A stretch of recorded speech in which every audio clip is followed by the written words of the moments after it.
Tiago Geraldes, diretor de investimentos do Barclays, está em estúdio para comentar precisamente esta evolução da Euribor. Tiago, boa tarde.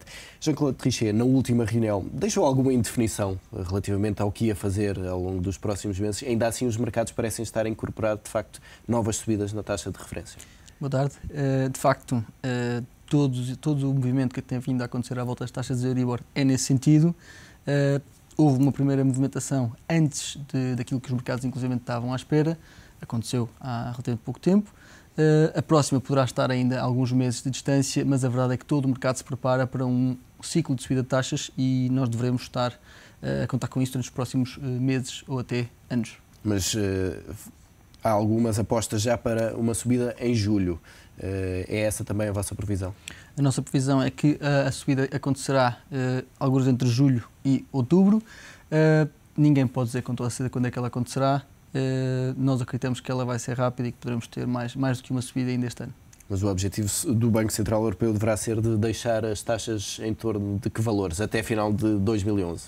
Há dois pontos diferentes. Um é a taxa de referência do Banco Central Europeu. Exatamente. Essa sim poderemos vê-la entre 1,75% e 2% até ao fim do ano, julgamos nós. Sobre aquilo que são as Euribors, a nossa expectativa é que, se realmente entramos num ciclo de subida, elas vão antecipar um bocadinho o movimento do Banco Central Europeu e, como tal, vamos tê-las, provavelmente, se a taxa de referência estiver a 2% no fim do ano, vamos ter as Euribors, de 6 meses ou 3 meses, a níveis um bocadinho mais elevados, porque o mercado terá sempre a tendência para antecipar esse movimento. Até porque a Euribor também depende de outros fatores, não é? Não é só esta ligação com a expectativa do Banco Central Europeu, mas toda a relação entre bancos na Europa. E isso também vai influenciar as taxas ao longo dos próximos meses? Exatamente. O passado recente teve uma grande curiosidade naquilo que foi o cálculo de Euribor, que apareceu sobre a forma de a diferença entre a taxa do Banco Central Europeu e as Euribors. Quando os bancos de facto não tinham dinheiro, havia um clima de desconfiança no sistema financeiro, as Euribors ganharam um valor bastante acima daquele que seria o do BCE. E nesse sentido ficou demonstrado que a Euribor não se comportava exclusivamente por causa em consonância com a taxa do Banco Central Europeu, mas também com aquilo que seria a saúde do sistema financeiro. Neste momento, e relativamente a esse movimento, já recuamos um bocadinho, portanto as Euribors voltaram a registrar um bocadinho mais sobre a taxa do BCE, mas elas terão sempre tendência a acompanhar o BCE com um valor adicional. Até porque agora também há algumas dúvidas em relação ao que o Banco Central Europeu vai fazer em termos da política de liquidez interminável, digamos, para o sistema financeiro e para a banca, não é? Isso também está a refletir-se na Euribor? Está. Eu julgo que à medida que o Banco Central Europeu for retirando medidas expansionistas ou medidas de dar liquidez ao mercado, sobre todas as outras formas que foram encontradas que não simplesmente baixando a taxa de juros de referência, teoricamente os bancos terão, em situações em que terão que encontrar financiamento no mercado interbancário e exclusivamente no mercado interbancário, e nesse sentido é previsível que, estando mais dependentes das Euribors, isto quer dizer do financiamento entre bancos, se calhar a Euribor possa ganhar outra vez uma nova distância face ao Banco Central Europeu. No entanto, o Banco Central Europeu retirará essas medidas de liquidez adicional de uma forma muito cuidadosa e, portanto, terá o cuidado, quase certeza, de não criar no sistema financeiro mais incerteza e um choque, exatamente. Tiago, o Banco Central Europeu é o único que até agora manifestou esta intenção de iniciar um ciclo de subida dos juros, das taxas de juros de referência.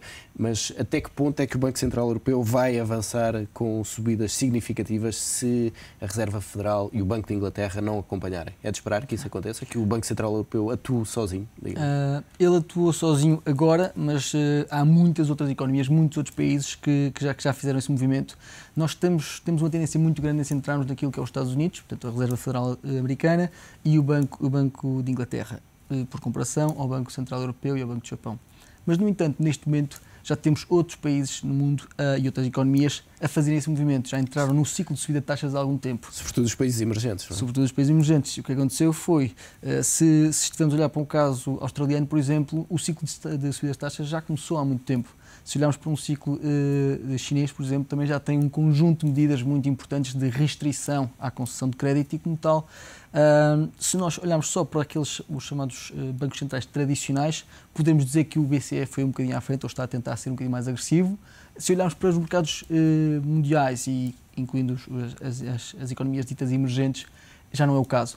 E, portanto, se nós fizermos uma análise um bocadinho mais larga, o Banco Central Europeu não estará necessariamente na linha da frente, simplesmente foi o primeiro dos países envolvidos a assumir que a sua economia já estava também a entrar num processo de aquecimento, como já está a acontecer há algum tempo com as economias emergentes. Os mercados acionistas tradicionalmente não recebem bem estas notícias de subida dos juros.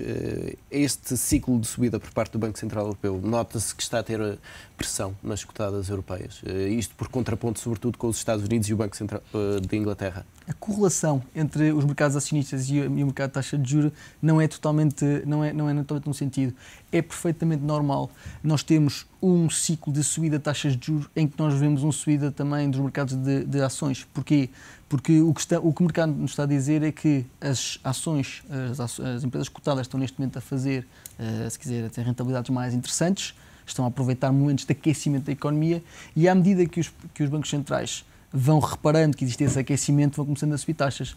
Ora, neste cenário é possível ter um ambiente prolongado em que os bancos centrais europeus vão subindo taxas e os mercados de ações continuam a subir. Há um ponto do futuro em que a subida dos bancos centrais europeus realmente funciona como uma forma de arrefecer a economia e nessa altura sim, por antecipação de quebra de resultados das empresas, as empresas então, até a cotação das empresas tende a cair.